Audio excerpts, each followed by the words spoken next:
তারেক জিয়ার এজেন্ট হলো কিন্তু নুরু। নুরুকে পিটাইয়া তারেক জিয়াকে দেখাই দিল, তুমি কি তোমার এজেন্টকে মাটিতে শোয়া দিছি। দেখেন একসাথে কয়টা কাহিনী এখানে।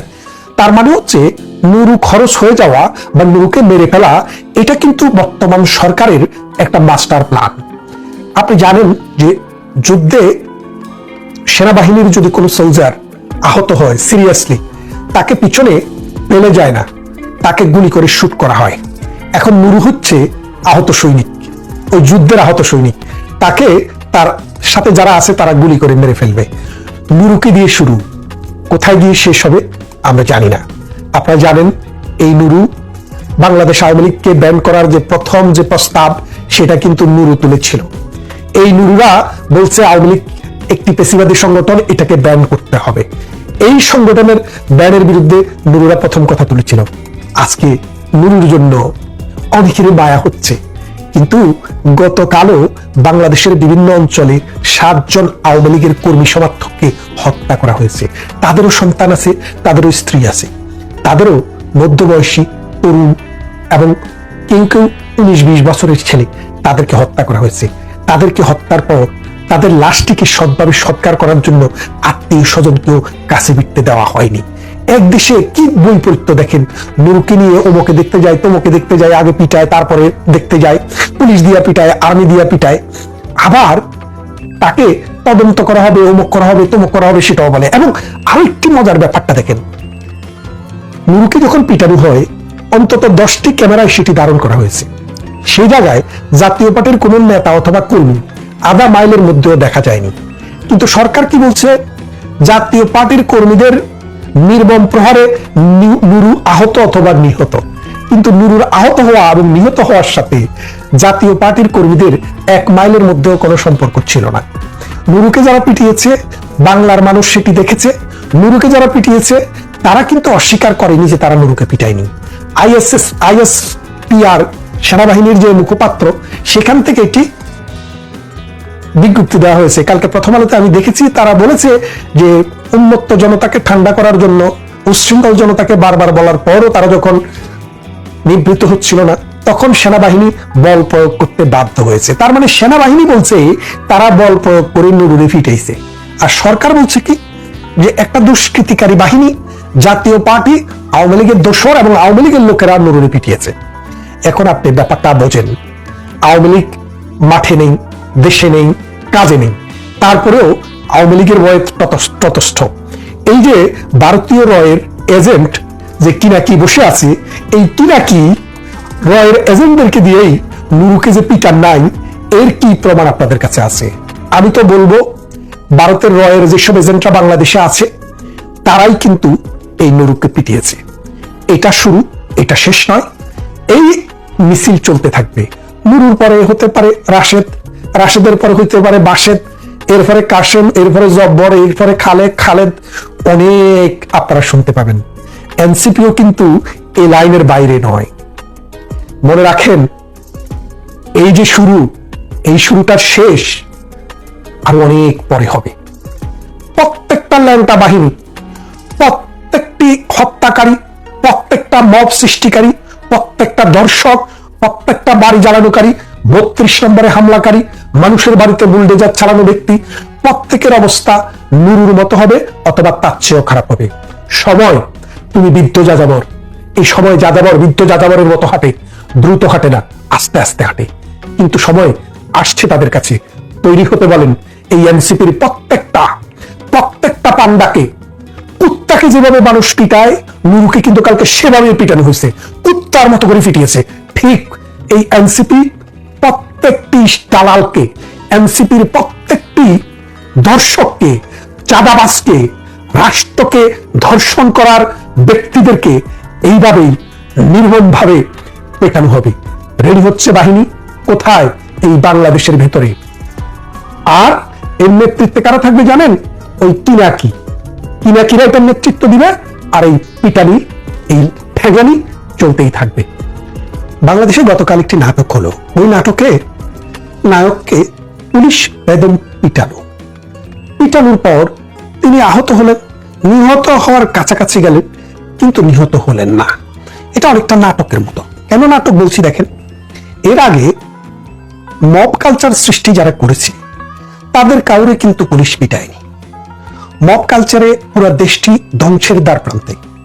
বাংলাদেশের এখনের অবস্থান যদি আপনি আন্তর্জাতিকভাবে পর্যালোচনা করে দেখেন, সোমালিয়া, ইউগান্ডা, তানজানিয়া, ওই রকম রাষ্ট্রের যে ল অ্যান্ড অর্ডার যে মানদণ্ডে আছে, বাংলাদেশের ল অ্যান্ড অর্ডার তার চেয়ে নিচে চলে গেছে। কারণ এখানে আপনি দুষ্টকে দমন করা হয় না, সৃষ্টকে লালন করা হয় না। এখানে দুষ্টকে লালন করা হয় আর সৃষ্টকে জেলে পুরে দেওয়া হয়।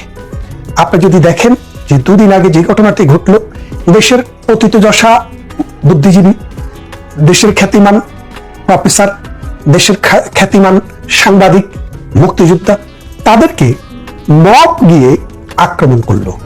আর পুলিশ বলল কেউ যদি মামলা না করে তাহলে সেটার বিচার করতে পারবে না, মানে পুলিশ কোনো মামলা নিতে পারবে না। আর তাদের বিরুদ্ধে, প্রতিষ্ঠিত এইসব মানুষের বিরুদ্ধে পুলিশ নিজেই বাদী হয়ে মামলা করলো। এই যে বুদ্ধিভিত্তিক বেশ্যাভিত্তি একটা দেশে সৃষ্টি হয়েছে, তার সূত্রপাত করেছিল এই নুরা পাগলা।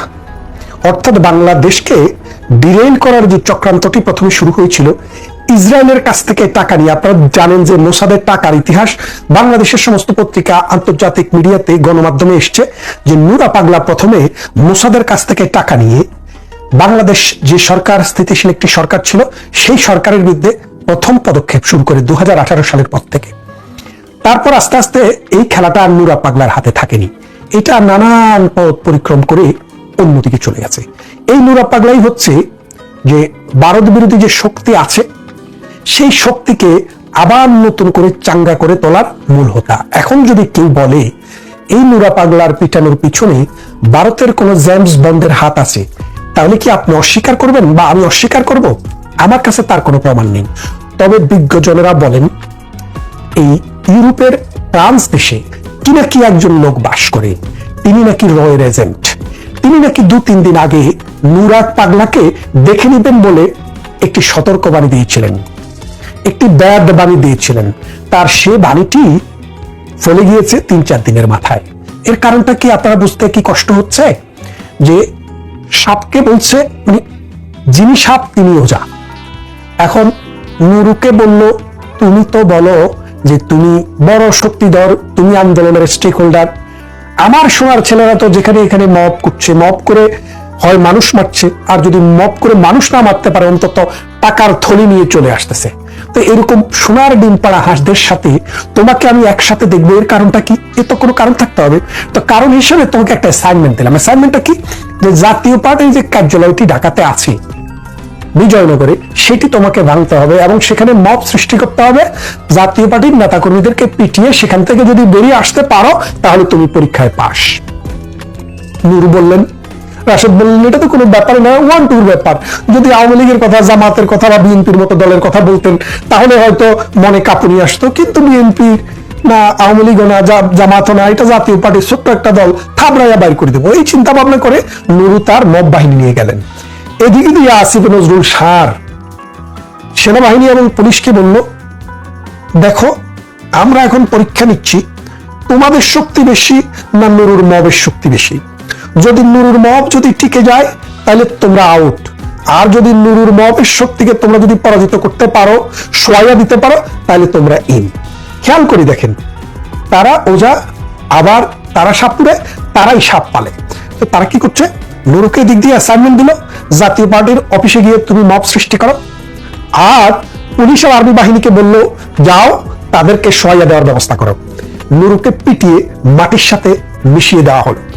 আপনারা জানেন গত বছর বিএনপি চেয়ারপারসনের, মানে ভাইস প্রেসিডেন্ট, এখন ধরি বিএনপির চেয়ারপারসনে ধরেন খালেদা জিয়া এখন অ্যাক্টিভ নেই, তারেক রহমান সাহেব যদিও প্রবাসে, তিনি এখন বিএনপির অ্যাক্টিং চেয়ারপারসন। তো তিনি বলেছিলেন যে 10 মিনা গলাচিপা 10 মিনা অঞ্চল, যেটা বরিশালের, যেখান থেকে গোলাম মাওলা রনিকে বিএনপি আগের বার নমিনেশন দিয়েছিল, সেখান থেকে বিএনপির নেতা নেত্রীদেরকে বলে দেওয়া হয়েছে ওখান থেকে নুরুকে কাজ করার সুযোগ দেওয়ার জন্য। অর্থাৎ নুরু বিএনপির একটি বি টিম হিসেবে কাজ করছিল, কারণ ওই সিগন্যাল থেকে আমরা বুঝেছিলাম। তখন এখন নুরুকে দিয়ে হয়তো বিএনপি তার পারপাস সার্ভ করাবে, এরকম একটা ধারণা এনসিপি এবং জামাতের মধ্যে ছিল। তো এখন সরকার যেটা আছে এটা মূলত এনসিপি এবং জামাতের সরকার। বিএনপির কিন্তু সেরকম শক্ত কোনো অবস্থান নেই। বিএনপিকে ভালোবাসে 2-4 জন লোক আছে, কিন্তু তারাও খুদ কুড়াল লোভে তারাও কিন্তু তাদের পূর্ব বিএনপির নাম ভুলে গেছে। তো নুরু এই পারপাসটা সার্ভ করছিল। এখন নুরুকে যদি পিটিয়ে দেওয়া না যায়, তাহলে এনসিপি এবং জামাতের শ্রেষ্ঠত্ব কিভাবে প্রমাণ হবে? তারেক রহমানকে তো একটা ভয় দেখাতে হবে যে তোমার যে এজেন্ট তাকে পিটাইয়া আমরা তোমাকে মেসেজ দিলাম, তুমি যদি 800 তোমাকেও কিন্তু এভাবে পিটানো হবে। সেই জন্য নুরুকে পিটানোটা নানান দিক থেকে প্রয়োজন তাদের ছিল। কাদের?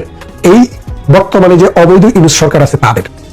নুরুকে পিটানোর জন্য 1 নম্বর হচ্ছে কিনাকি যারা আছে, কিনাকিরা ভারতের যে র আছে, রয়ের এজেন্ট, এই রয়ের মাধ্যমে কে জানি কোন জেমস বন্ড পাঠিয়ে দেওয়া হয়েছিল কিনা এই নুরুকে পিটানোর বাহিনীর সাথে, হলে হতেও পারে। এই কিনাকির একটা বিষয়। দ্বিতীয় হচ্ছে জামাত এবং এনসিপি, আসিফ নজরুল এবং ইউনূস গং চিন্তা করেছেন যে বিএনপি যদি মাঠে চলে আসে, তারেক জিয়া যদি মাঠে চলে আসে, সে যদি নেতৃত্ব দিয়ে পুরো বাংলাদেশে বিএনপিকে চাঙ্গা করে দিতে পারে, তাহলে তার যে মব বাহিনী এনসিপি, তার যে বাটপার সিটিং বাহিনী, এই যে হাসনাত, তারপরে সার্জিস, তারপরে ওই যে নোয়াখালীর দিনে দিনে বিল্ডিং তুলে ফেলছে যে ওটা হান্নান মাসুদ, এই যে মব বাহিনী, এই মব বাহিনীর তো বেল শেষ। কারণ তাদের কথায় তখন আর পাবলিক মোবিলাইজ করবে না। সামনে নির্বাচন, বিএনপি যদি ক্ষমতায় আসে তাহলে তুলে করে ফেলবে। সেই জন্য চাচ্ছে যে বিএনপির নেতা যেন বাংলাদেশে আসতে না পারে। এই জন্য তার যে এজেন্ট গঠন করেছে, উদ্দেশ্য হলো মুক্তিযুদ্ধ বিরোধী কর্মকাণ্ড করে মুক্তিযুদ্ধের চেতনা, মুক্তিযুদ্ধের ইতিহাস এবং বঙ্গবন্ধু জাতির পিতা যার নেতৃত্বে আমরা যুদ্ধ করে দেশ স্বাধীন করেছি তার স্মৃতি, তার ইতিহাস সম্পূর্ণ মুছে ফেলা। এইটা ছিল তাদের লক্ষ্য এবং সেই লক্ষ্যে তারা কাজ করতেছে। গত সপ্তাহে যে 2টি ঘটনা ঘটলো সেগুলো ওই একই উদ্দেশ্যেই, যে মুক্তিযোদ্ধাদের জাতির জনককে হেয় করা হয়েছে, তার বাড়ি ভাঙা হয়েছে, মুক্তিযোদ্ধাদের গায়ে হাত তোলা হয়েছে। এর আগে একজন মুক্তিযোদ্ধা যিনি প্রধান বিচারপতি ছিলেন, তার গলায় জুতার মালা পরা হয়েছে এবং তাকে জুতা দিয়ে তার গালে পিটানো হয়েছে। তো এইরকম মুক্তিযোদ্ধাদেরকে অপমান করার উদ্দেশ্য হলো যে মুক্তিযোদ্ধাদের সম্মানকে মুছে ফেলা, ইতিহাস মুছে ফেলা, বাংলাদেশকে একটি মৌলবাদী রাষ্ট্রে প্রতিষ্ঠা করা। নিউ ইয়র্ক টাইমস লিখেছে যে ইউনূস